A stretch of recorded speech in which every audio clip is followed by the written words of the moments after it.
Hola, me llamo Natalia Navarro y hoy día les voy a explicar un poquito del análisis que hice con respecto a la problemática que abordaré, que es la pérdida cultural. Y mi hipótesis es que el analfabetismo incide en esta pérdida cultural. Para empezar, aquí en las primeras gráficas podemos ver la cantidad de personas que hablan una lengua indígena y el nivel de analfabetismo por estado. Y al menos en estas dos primeras gráficas, comparando entre 2 años, que serían el 2010 y el 2020, con 10 años de diferencia entre cada una, como lo podemos ver acá, podemos analizar que la población hablante de una lengua indígena entre estos 10 años no ha aumentado ni medio millón y las personas analfabetas entre estos 2 años ha disminuido casi 1 millón de personas. Aquí podemos ver claramente cómo con los filtros podemos aplicar solamente ver el nivel de analfabetismo y en este mapa podemos de igual forma ver estos dos valores por cada estado y la población total de cada estado.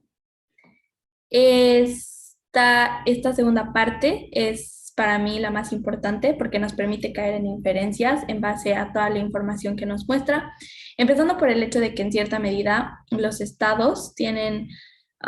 esta es la pregunta que quisiera abordar y es que si los estados que tienen mayor cantidad de personas hablantes en una lengua indígena también tienen la mayor cantidad de personas analfabetas, y es lo que podemos comparar aquí, claramente como se ve.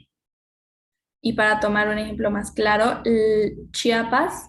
por ejemplo, es uno de los estados que tiene más personas con nivel de analfabetismo y más personas que hablan una lengua indígena,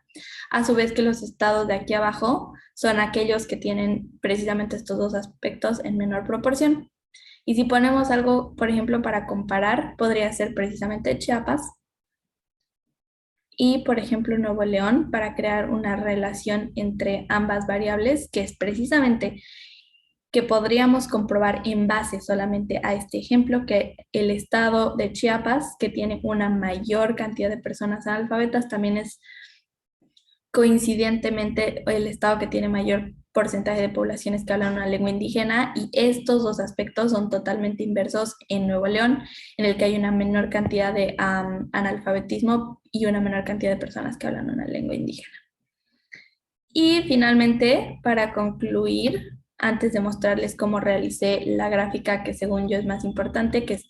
esta de acá, la gráfica de anillo, en la que podemos ver los tres estados con mayor cantidad de población que habla una lengua indígena, que en este caso son Oaxaca, Yucatán y Chiapas. Pero antes de eso quisiera explicar que, bueno, la incidencia de este problema incluso en nuestras vidas. Acá, si le damos clic, nos lleva a un video que es de YouTube, donde básicamente se muestran como los testimonios de personas que tienen experiencias bastante difíciles cuando les enseñan a sus hijos el lenguaje o consideran hacerlo, porque ellos explican que en cierta medida les da vergüenza este lenguaje o que no lo consideran útil hoy en día. Sin embargo, la pérdida cultural representa mucho es muy importante en las comunidades indígenas y además también implica cierto retroceso en estas comunidades indígenas, que puede incluso sufrir el turismo en general del país, porque la riqueza cultural de los pueblos indígenas y todos los idiomas forman parte del cuidado y la preservación en esencia de las comunidades. Entonces, si perdemos esto como país, también perdemos gran parte de la cultura. Ahora, para poder entender cómo se hizo la gráfica que les estaba comentando hace 2 minutos, básicamente tomé entidad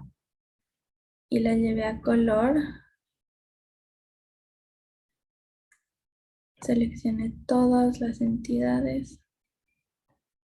Después, el porcentaje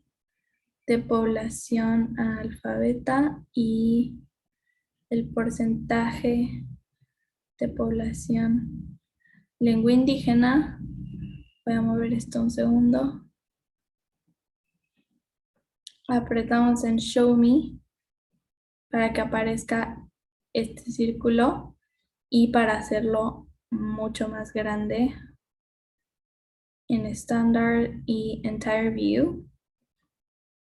Obviamente yo escogí estos colores previamente, pero de todas formas tal vez una selección un poco más.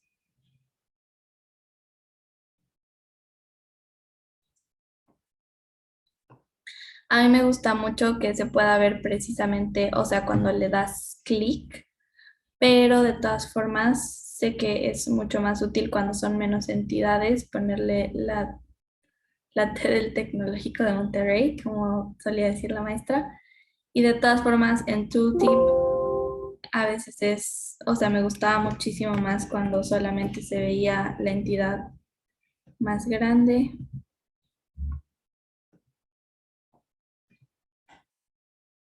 y centrada y en un color más familiar,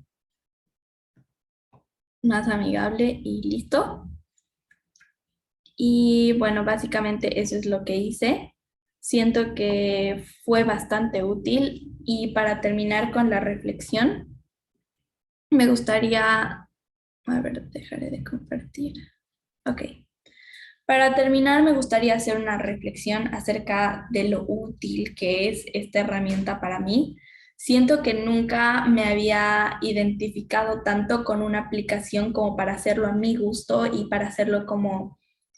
de una forma que incluso yo pueda entender, porque muchas veces en aplicaciones como Excel o como en Word o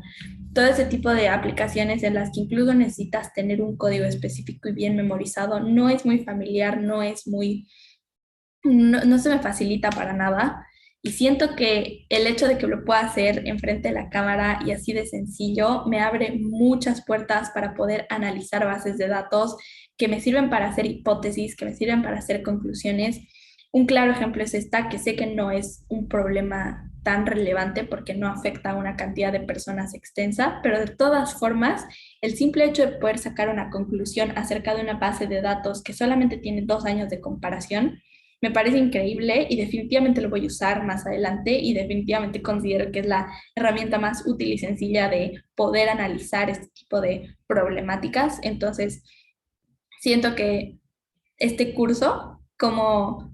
muchísimo más de lo que podría haber esperado, me dio las competencias para poder desarrollarme, al menos en el ámbito del análisis de diferentes bases de datos de la mejor manera y estoy muy agradecida por eso. Y nada, eso. Muchísimas gracias por todo.